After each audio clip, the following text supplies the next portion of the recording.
On today's show, China decides it has too many companies making EVs. Muscle cars hold their value better than other cars, and the auto industry faces a crisis in credibility. All that and more coming right up on Autoline Daily.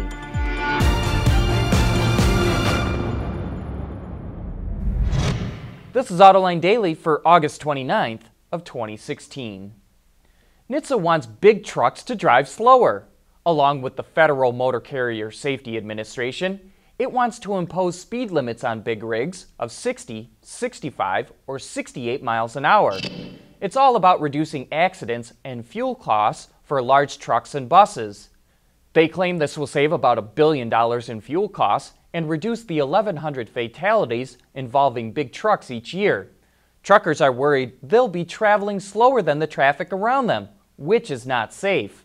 The agencies will take public comments for the next 60 days regarding the proposal and then decide if the new rule should go into effect. And we want to know what you think. We'd like to hear about it in the comments section for the show. China is embracing electric vehicles to help reduce pollution, but the government believes there's too many EV companies and wants to weed out the weak ones. There are over 200 EV startups in China, but Bloomberg reports the government is considering limiting that to just 10 companies, not including the traditional automakers. China is also proposing stricter technology standards for EVs. Analysts say that around 90% of EV makers won't be able to meet the mandates in 2 years.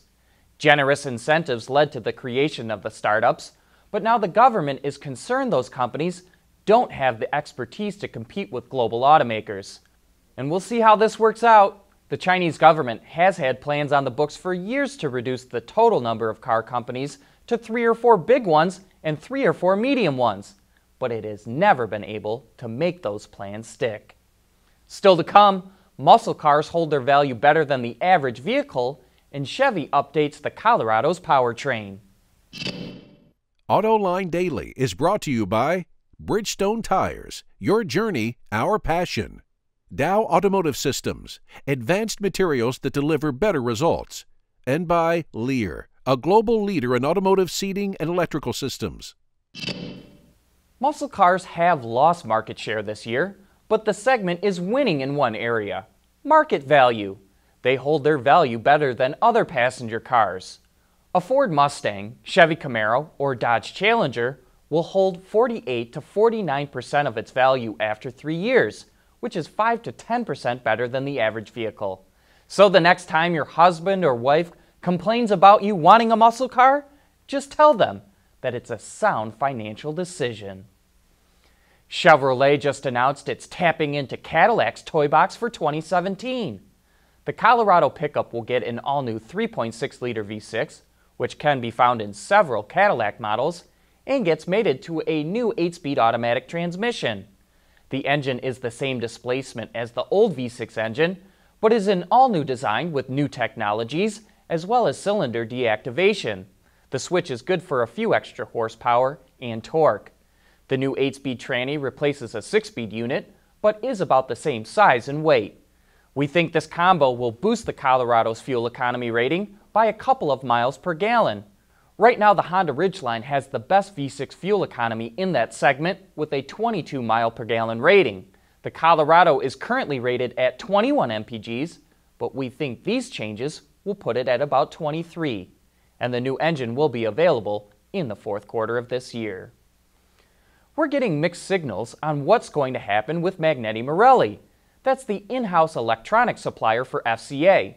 Recently, there have been reports that FCA would sell it, but now FCA says it's not for sale because it's too strategic for the company.